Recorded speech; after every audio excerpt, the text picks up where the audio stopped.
وہ کبھی بھی آپ کو آپ کے زندگی کے سفر میں تنہا نہیں چھوڑے گا۔ آگے چل کے میں آپ کو یہ بھی طریقہ بتاؤں گی کہ آپ نے دعا کیسے مانگنی ہے۔ جب 21 دن پورے ہو جائیں گے تو آپ نے کس طریقے سے دعا مانگنی ہے۔ دعا مانگنے کا جو عمل ہے وہ بہت ہی خاص ہے اور وہ الفاظ بہت ہی خاص ہے، آگے چل کے میں آپ کو بتاؤں گی۔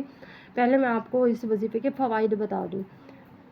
وہ لوگ جو ہم سے بغض رکھ رہے ہیں، حسد کرتے ہیں، نظر لگاتے ہیں، ان لوگوں سے پناہ ملتی ہے۔ اور وہ نظریں جو ہمیں لگی ہوئی ہیں جس کی وجہ سے رشتہ طے نہیں ہو رہا، اور حسد کچھ لوگ کرتے ہیں جس کی وجہ سے رشتے میں رکاوٹیں پیدا ہو رہی ہیں، تو یا کچھ لوگ خدا نخواستہ، یا بعض اوقات ایسا بھی ہوتا ہے کہ ہمارے ارد گرد کے قریب کے لوگ ہوتے ہیں، غیر لوگوں کو کچھ بھی نہیں اتنا فائدہ نقصان ہوتا، لیکن بہت کم ایسا دیکھنے میں آیا ہے کہ کچھ غیر لوگ بھی خام خواہ کے پنگے لے رہے ہوتے ہیں صرف حسد کی بنا پہ، تو وہ جادو کروا چکے ہوتے ہیں، جادو کا عوامل سے گزروا رہے ہوتے ہیں۔ جادو جو ہوتا ہے ایک حقیقت ہے اور اسلام میں اس کا تصور موجود ہے۔ حضرت موسیٰ علیہ السلام نے بھی جادو کا بڑا مقابلہ کیا ہے، حضرت موسیٰ علیہ السلام نے بھی جادو کا سامنا کیا ہے۔ حضرت محمد صلی اللہ علیہ وسلم سرور کائنات پہ بھی جادو ہو گیا تھا، اور پھر کسی بھی جادو والے کی اتنی اوقات نہیں ہے کہ وہ سرور کائنات اور حضرت محمد صلی اللہ علیہ وسلم پر جادو کریں۔ یہ ساری کی ساری آنے والے ہم جیسے لوگوں کے لیے یہ سبق رکھے جانے تھے، اور اس سے ہمیں پتہ لگنا تھا کہ جادو کی حفاظت پھر اللہ تعالیٰ نے حضرت محمد صلی اللہ علیہ وسلم سرور کائنات پر سورۃ بقرہ، انہوں نے بتایا کہ سورۃ بقرہ کے آخری جو 2 آیات ہیں اس میں اور چاروں کل میں جادو سے حفاظت کی دعائیں رکھی ہوئی ہیں، وہ پڑھیں۔ تو پھر حضرت محمد صلی اللہ علیہ وسلم نے جادو سے حفاظت کی وہ دعائیں پڑھی ہیں اور ان کا جادو اترا ہے اور ختم ہوا تھا۔ یہ ساری کی ساری چیزیں، جادو کی کوئی اوقات نہیں ہے سرور کائنات پہ اثر دکھائے۔ یہ ساری کی ساری چیزیں ہمارے محبوب ہمارے محمد صلی اللہ علیہ وسلم نے اپنے اوپر اس لیے آنے دی ہیں، اپنے اوپر اس لیے تاکہ اس چیز کو کا کوئی رد عمل کیا کرنا ہے، اس چیز کے بارے میں، اس چیز سے کیسے بچنا ہے، یہ ساری کی ساری مشکلات انہوں نے اپنی جان کے اوپر برداشت کی ہیں، اور اس کے بدلے میں جو ایک قسم کی دوائی بنی ہے نا، وہ پھر حضرت محمد صلی اللہ علیہ وسلم نے ہم تک پہنچائی ہے۔ اس دوا کا نام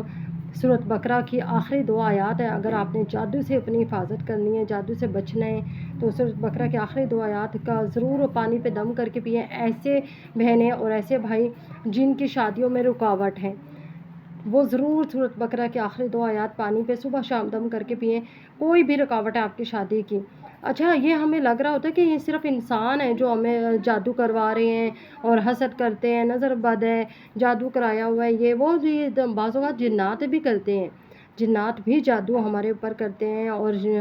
حسد کرتے ہیں، اور یہ تمام کے تمام شرارتیں جنات بھی کر سکتے ہیں۔ تو یہ جو جادو سے حفاظت کے سورۃ بقرہ کے آخری 2 آیات ہیں نا، یہ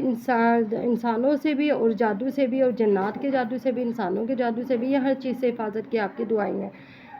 ہسبینڈ اور وائف میں محبت پیدا ہوتی ہے، یہ جو سورۃ اخلاص کا وظیفہ ہے، اس سے پیدا کردہ اس کے نتیجے میں جو شادی ہوگی، اور انشاءاللہ تعالیٰ اللہ تعالیٰ کرم رکھے گا اس شادی کے اوپر، اللہ تعالیٰ اس شادی کو وہ کہتے ہیں نا نبھانا، اس طریقے سے انشاءاللہ تعالیٰ توڑ نبھتی ہے۔ بڑے خوبصورت جو ہے سورۃ اخلاص کا یہ وظیفہ ہے، اور ایک دوسرے کے دلوں میں نرمی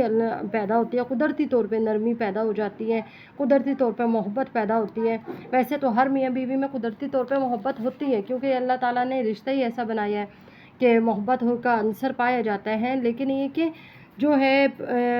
ایسی محبت جس میں ہم اپنے شریک حیات کو عزت دے رہے ہوں، ایسی محبت جس میں ہم شریک حیات کے دکھ درد میں ساتھی بن رہے ہوں، اس کا بازو بن رہے ہوں، چاہے وہ شوہر ہے چاہے وہ بیوی ہے۔ تو ایسی محبتیں جو ہوتی ہیں وہ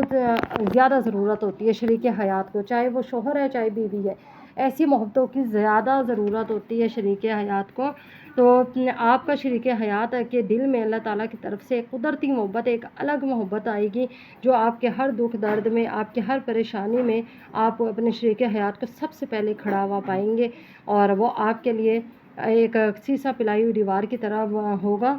آپ نے دعا کیا مانگنی ہے، کس طریقے سے مانگنی ہے، عمل کی مدت 21 دن پورے ہو جانے پہ وہ میں آپ کو بتاتی ہوں۔ آپ نے یہ کہنا ہے کہ اے اللہ اپنے اسم مبارک اور سورۃ اخلاص کے وسیلے سے میرے لیے نیک، پاکیزہ، دیندار اور میرے حق میں بہتر رشتہ جلد عطا فرما۔ آمین یا رب العالمین۔ اللہ تعالیٰ سے اس طریقے سے ان الفاظ میں دعا مانگنی ہے، اور میں تھم نیل پہ یہ سارے الفاظ، یہ دعا کا یہ طریقہ لگا دوں گی، تو اگر آپ نے اسکرین شاٹ لینا ہو تو تھم نیل کا لے لیجئے گا۔ دعاؤں میں یاد رکھیے گا، یوٹیوب چینل کو ہمارے سبسکرائب کرنے۔ اللہ حافظ۔